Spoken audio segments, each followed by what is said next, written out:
कांग्रेस अध्यक्ष मल्लिकार्जुन खड़गे की अध्यक्षता में उनके आवास पर इंडिया गठबंधन के नेताओं की अहम बैठक हुई, जिसमें कई अहम मुद्दों पर चर्चा हुई और बैठक में तय हुआ कि परिसीमन के खिलाफ विपक्षी गठबंधन वोट करेगा, लेकिन महिला आरक्षण बिल को विपक्ष समर्थन करेगा।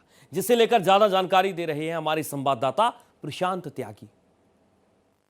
कल से संसद का विशेष सत्र शुरू हो रहा है, जो कि 3 दिवसीय सत्र होगा। 3 महत्वपूर्ण बिल इसमें सरकार लाने की कोशिश करेगी, जिसमें महिला आरक्षण बिल को प्राथमिकता पर रखा गया है। साथ ही साथ परिसीमन विधेयक को भी इसके साथ जोड़ने की तैयारी है, जिसका विरोध लगातार विपक्ष कर रहा है। और इसी संदर्भ में आज इंडिया ब्लॉक की एक महत्वपूर्ण बैठक मल्लिकार्जुन खड़गे के आवास पर हुई है।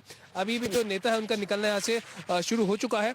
दरअसल आज जो समस्त ये इंडिया ब्लॉक के लीडर्स की बैठक हुई है, इसमें तय किया गया है कि हम महिला आरक्षण बिल के विरोध में कतई नहीं है। हम चाहते हैं इस बिल को पास किया जाए, लेकिन जो स्ट्रेंथ पुरानी है लोकसभा की, उसी के आधार पर 1/3 मेजोरिटी के साथ इसको पास किया जाए, ना कि जो परिसीमन की बात जो सरकार कर रही है उसके आधार पर।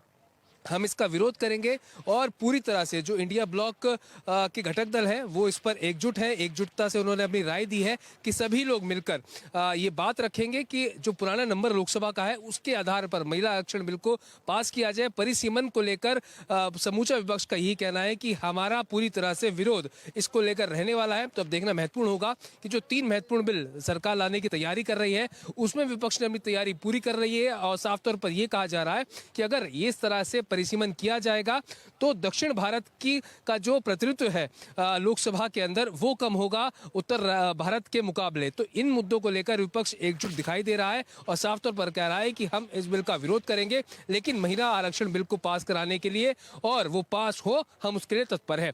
कैमरा पर्सन मनु के साथ प्रशांत त्यागी, भारत एक्सप्रेस, दिल्ली।